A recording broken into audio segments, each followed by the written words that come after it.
What causes chronic pain? That is the question we're going to answer in this video. My name is Shankar Ponsaley. You can go to the website gopaintopower.com and find out that I practice functional neurology here in San Antonio, Texas. When we ask ourselves the question, what causes chronic pain? I want us to take a moment and think about that word chronic pain. And what I find often embedded in that word chronic is that it is excessive, and it is excessive often without any valid reason. That seems to be a common case where people use the word chronic pain. And when I work with people with chronic pain, it often is pain that is in the neck, in the shoulders. You have no idea how many people I meet who will tell me I carry my stress, my worries, and everything that happens to me in my shoulders. If that is the case for you as well, type it in the comments. I'm sure you have that too, or you know someone who has that. Hopefully you don't have that. And then of course we have your chronic headaches, we have your back pains, often in between the shoulder blades, in the lower back. We have chronic problems with your digestion. Very often in girls and women we have chronic pains around the menstrual cycle. And again, why do we have chronic pains? And why do chronic pains often disappear seemingly out of nowhere? They just come into your life at some point. You wake up in the morning and you have chronic pain. And then you go to the doctors and they do some imaging and they look at the x-rays or the MRIs, and they either find something that in their opinion causes the chronic pain, or they find nothing. Now, if they find something like a bulging disc or some kind of structural damage, then at least you have something to work with, right?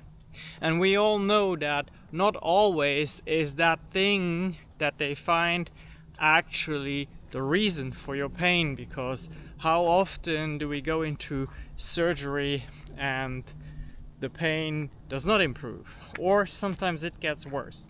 Now, I will say often enough it also helps, right?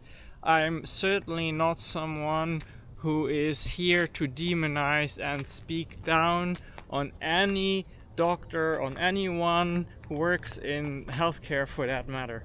I think we are all very needed and part of the larger spectrum that represents our journey through health.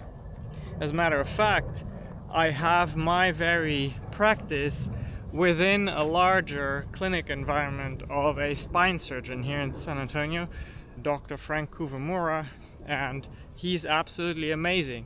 He helps so many people with his surgeries, right? So I want to be very clear about that. I am not anti-surgery. I just know that sometimes there's more to chronic pain than just a structural issue. So then we have to ask ourselves, what might be the reason of such chronic pain? And I see a pattern in the people that I work with.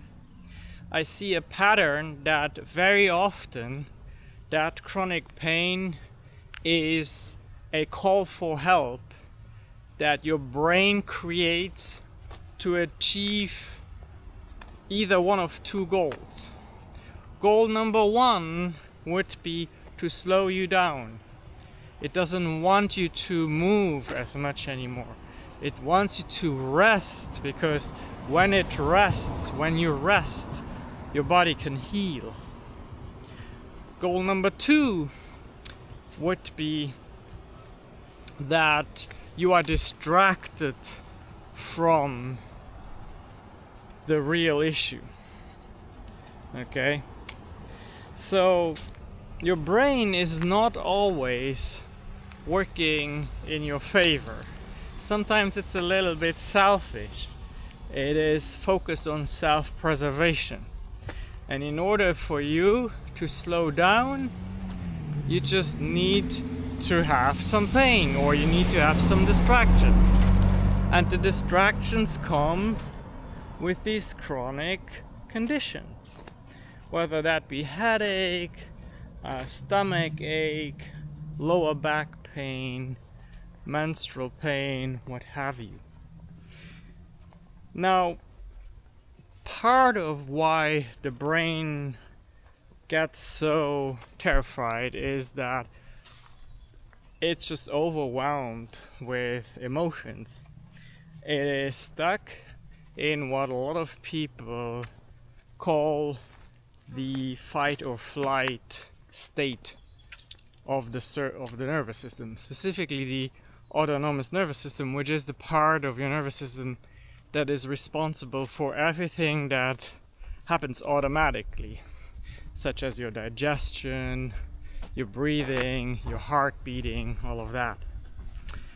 And when your autonomous nervous system is stuck in fight or flight, there's an overreaction, right? Everything is in heightened alertness, because that part of our nervous system was actually responsible in the past when we were roaming around in the jungles and on the prairies to help us save our butts when we were in extremely dangerous conditions, exposed to maybe a wild animal or something of that sort, or exposed to a situation where we need to be able to fight, to physically fight. Now imagine you are stuck in that fight or flight. Of course, your system is going to be having problems because you are stuck in that overdrive. And again, your brain wants to slow you down, and it causes these protective pain patterns. That's what I like to call them. It creates these protective pain patterns. So then, what is a mental model that we could use to understand that these stress factors can actually cause us physical pain, chronic physical pain? First of all, I would like to define the two types of stressors that I often encounter with my clients. Stressor number one, modern life type of stressors. Having no time to slow down, having no time for interpersonal relationships, having financial stress, having professional stress. All of these things that can just bring our heart and our system to race. Stressor number two, lived experiences that are very heavy on our emotional makeup. Lived experiences that are very hurtful to our soul, like abuse of any type, really. Physical abuse, emotional abuse, sexual abuse. All these types of stressors of either lifestyle or lived experiences contribute to being stuck in fight or flight, which that then contributes to chronic pain. And now let me get to the mental model. So if you would imagine that your overall state of well-being is like the foundation on top of which you build everything in your life, and on top of which everything needs to be supported that happens in your life. Now, of course, if that foundation is weak and if there are cracks in the foundation, then it is not able to carry as much. And that means that sometimes when you have had to go through a lot of stress and the foundation is weak, then it's possible that you're okay for years, but then at some point something happens that represents, as we say here, the straw that breaks the camel's back. Something happens that is the final drop in the bucket that makes it overflow, okay? And that is when your chronic disease kicks in. Your chronic pain kicks in because your foundation is so weak, and your foundation is weakened by the stress. So now imagine for a moment we could address the foundation through various modalities, actually.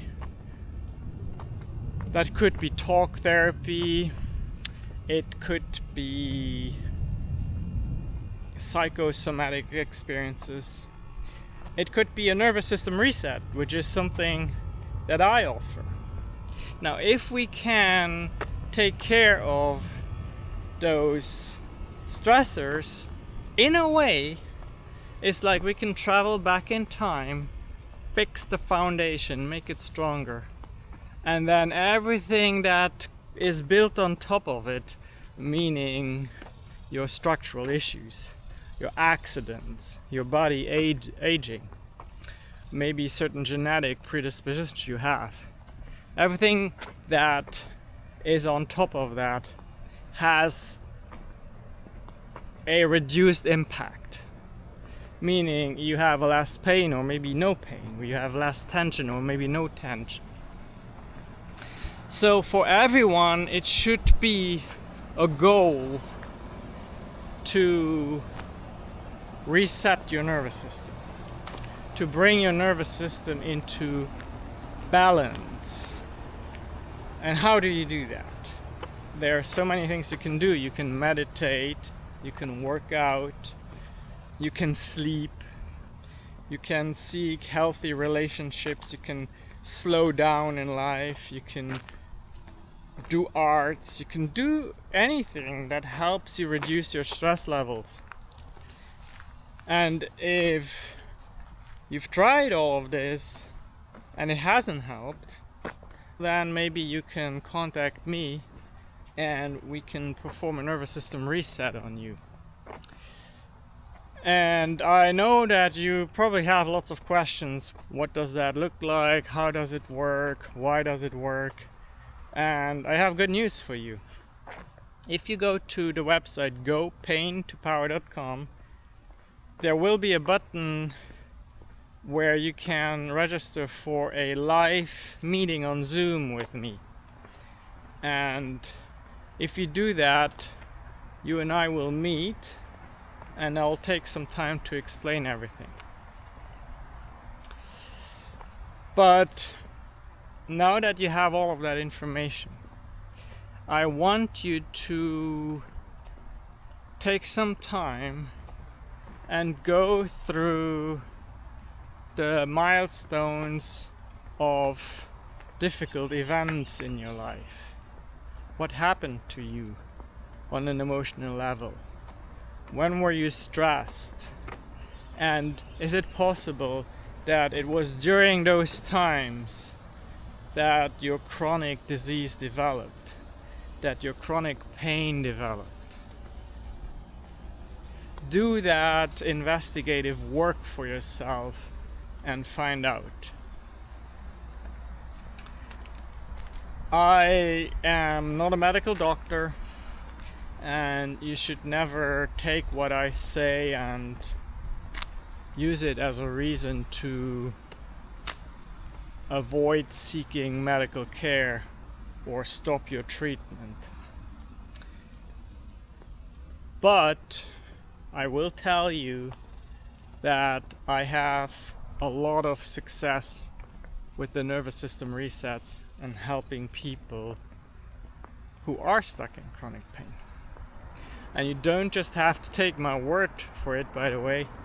If you go to either one of my social media channels, you'll see that there are plenty of testimonials. If you take away anything from this video, it is that you should take time to slow down. It is that you should take time to look after you. Do something that is good for you. You have to reduce the stress in your life because nobody else will do it for you. And this message is more important than ever because the times we live in are just so fast-paced. It's incredible. We've never had that in history, in human history. And for example, I'm someone who loves AI, but AI also pushes us quite literally to perform at a level where it's impossible to compete. We are not machines, we are not algorithms. We cannot perform at that level. Everything happens at a speed that is unhealthy for our internal clock. So you need to slow down. You need to take time to breathe, to meditate, to exercise, to sleep, to cook healthy, eat healthy, to spend time with people that you appreciate. This is very important, because if you don't do that, it's very dangerous. It's very dangerous. There is a physician called Gabor Mate, I think he's Canadian, and he has a lot of great content out there, where he, according to him, he analyzed a large amount of people who were in terminal disease stages, cancer and things of that nature. And he discovered that a common denominator for people who develop such a condition late in their lives is what we just spoke about in this video. Is people suppressing their emotions, is people suppressing who they really are. And yeah, that is just very serious, and you have to make sure you're not part of those people, right? And let me be very clear, I'm not saying that you are responsible if you have a terminal illness, that you're responsible for your illness. No. I'm also not saying that is always the case, that that your emotions cause your terminal disease. No, I'm not saying that. But yeah, hopefully this video has helped you think a little bit about your stress and maybe connect a few dots. I'd be very interested in learning about your thoughts. Put them in the comments. And I'm sure I'll see you in a future video.